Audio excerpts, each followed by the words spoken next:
السلام علیکم ورحمۃ اللہ وبرکاتہ۔ امید کرتی ہوں آپ سب خیریت سے ہوں گے۔ آج ہم نے پڑھنا ہے پہلے پارے کی سورۃ بقرہ کا 13واں رکوع۔ ہمارے 12 رکوع کمپلیٹ ہو گیا، وہ پچھلی ویڈیو میں آپ دیکھ سکتے ہیں۔ سب سے پہلے چینل کو سبسکرائب کریں تاکہ ہر آنے والی ویڈیو آپ تک پہلے پہنچے اور آپ کو ریمائنڈر ملے۔ شروع کرتے ہیں۔ اعوذ باللہ من الشیطان الرجیم، بسم اللہ الرحمن الرحیم۔ یا ایھا الذین آمنوا لا تقولوا راعینا وقولوا انظرنا واسمعوا وللکافرین عذاب علیم۔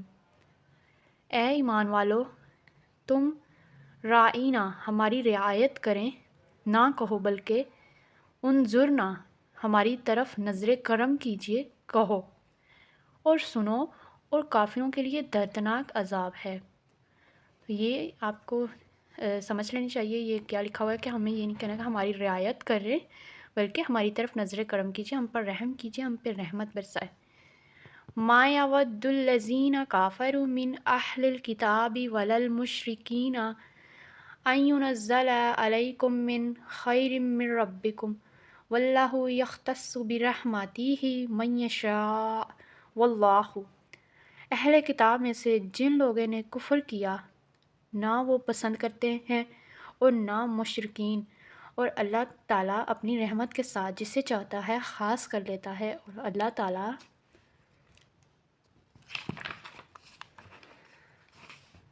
ذو الفضل العظیم بہت بڑے فضل والا ہے۔ بے شک ما ننسخ من آیات او ننسها نات بخیر منها او مثلہ الم تعلم ان اللہ علی کل شیء قدیر۔ جو آیت ہم منسوخ کرتے ہیں یا جسے ہم بھلا دیتے ہیں، ہم اس سے بہتر یا اس جیسی اور لے آتے ہیں۔ کیا آپ نہیں جانتے کہ یقیناً اللہ تعالیٰ ہر چیز پر قدرت رکھنے والا ہے؟ الم تعلم ان اللہ لہ ملک السماوات والارض وما لکم من دون اللہ من ولی ولا نصیر۔ کیا آپ نہیں جانتے کہ یقیناً اللہ تعالیٰ ہی ہے، اس کے لیے آسمانوں اور زمین کی بادشاہت ہے، اور تمہارا اللہ تعالیٰ کے سوا نہ کوئی دوست ہے اور نہ کوئی مددگار۔ ام تریدون ان تسألوا رسولکم کما سئل موسیٰ من قبل ومن یتبدل الکفر بالایمان فقد ضل سواء السبیل۔ کیا تم چاہتے ہو کہ تم اپنے رسول سے ویسے ہی سوالات کرو جس طرح اس سے پہلے موسیٰ علیہ السلام سے سوال کیے گئے، اور جو کوئی کفر کو ایمان کے بدلے میں لے لے تو یقیناً وہ سیدھے راستے سے بھٹک گیا۔ وَدَّ كَثِيرٌ مِّنْ أَهْلِ الْكِتَابِ لَوْ يَرُدُّونَكُم مِّن بَعْدِ إِيمَانِكُمْ كُفَّارًا حَسَدًا مِّنْ عِندِ أَنفُسِهِم مِّن بَعْدِ مَا تَبَيَّنَ لَهُمُ الْحَقُّ فَاعْفُوا وَاصْفَحُوا حَتَّىٰ يَأْتِيَ اللَّهُ بِأَمْرِهِ إِنَّ اللَّهَ عَلَىٰ كُلِّ شَيْءٍ قَدِيرٌ۔ اہل کتاب میں سے اکثر لوگ چاہتے ہیں کہ کاش وہ تمہیں تمہارے ایمان کے بعد کافر بنا دیں، اپنے دلوں میں حسد کی وجہ سے۔ اس کے بعد کہ حق ان کے لیے پوری طرح واضح ہو گیا، چنانچہ آپ معاف کر دیں اور درگزر کریں یہاں تک کہ اللہ تعالیٰ اپنا فیصلہ لے آئے۔ یقیناً اللہ تعالیٰ ہر چیز پر پوری قدرت رکھنے والا ہے۔ وَأَقِیمُوا الصَّلَاةَ، اور نماز قائم کرو۔ نماز کی پابندی بہت ضروری ہے ہمارے لیے۔ وَآتُوا الزَّکَاةَ وَمَا تُقَدِّمُوا لِأَنفُسِکُم مِّن خَیْرٍ تَجِدُوهُ عِندَ اللَّهِ إِنَّ اللَّهَ بِمَا تَعْمَلُونَ بَصِیر۔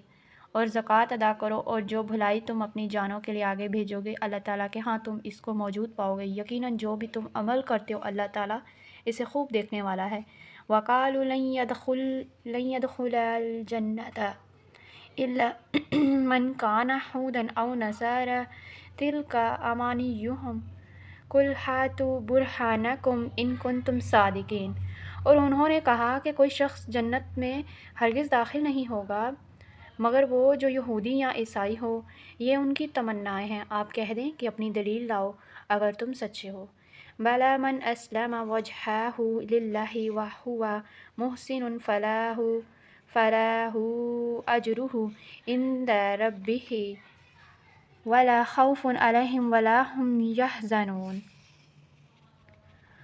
کیوں نہیں جس نے اپنا چہرہ اللہ تعالیٰ کے تابع کر دیا اور وہ نیکی کرنے والا ہو تو اس کے لیے اس کے رب کے پاس اس کا اجر ہے، اور ان پر نہ کوئی خوف ہوگا اور نہ وہ غمگین ہوں گے۔ انشاءاللہ اللہ تعالیٰ ہمیں ایسے ہی لوگوں میں شامل کرے جن کے ساتھ اللہ پاک کا بہت رحم ہوگا، اللہ تعالیٰ نرم ہوں گے ان کے ساتھ، جو بغیر حساب کے جنت میں چلے جائیں گے انشاءاللہ۔ اللہ پاک ہمیں ایسے ہی لوگوں میں شامل کر دے، آمین۔ جزاک اللہ خیر۔ سب سے پہلے اس چینل کو سبسکرائب کر دیا کریں تاکہ ہر آنے والی ویڈیو آپ تک پہلے پہنچے اور آپ